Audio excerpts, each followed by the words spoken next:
Is there a similar approach to assessing the risk tolerance? Yeah, again, it's different, and again, that has a lot more to do with people's attitude toward risk than their capacity to maintain risk. So a common way to do it is a risk tolerance questionnaire. There are a lot of problems with these. One of them is that different people tend to interpret questions in different ways. And there are a lot of risk tolerance questionnaires out there, at least ones that I've seen, that I think are pretty poor, or they would only be good for a very, very narrow audience. Our view, and here, is that really the best way to try to ascertain risk tolerance is really not by asking, but sort of by showing. So there's a concept in finance called revealed preference. And the idea is that you don't really know what somebody likes or they don't like, or how risk averse they are, how unrisk averse, until they actually experience it. So the concept goes back to the mid-1940s, but it's only been recently that you can actually build simulation routines and software that show people how their account may change in value.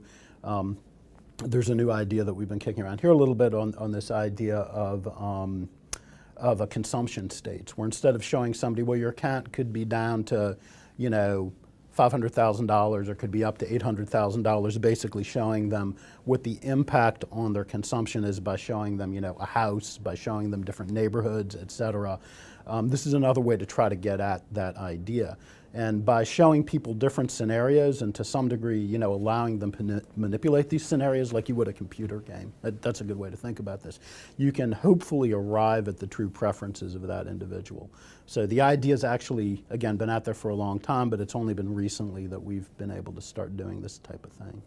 So more of a simulation rather than the questionnaire. Exactly, and so if you don't have access to that sort of simulation engine, coming up with some sort of regime for asking those questions and having sort of a good back and forth with your client to get a sense of how they may react to things, I think is very important. And again, showing them pictures of what this means with respect to their consumption, I think is a good idea. I like the idea of tying it to consumption as well. Often people have a hard time conceptualizing that. Exactly, and that's really one of that's the key thing about what we're doing, is that you need to, people they don't invest because they like investing, they invest because they have goals and they want to consume. So to the degree that you can always tie that investment decision back to a set of consumption goals, you should be going in the right direction.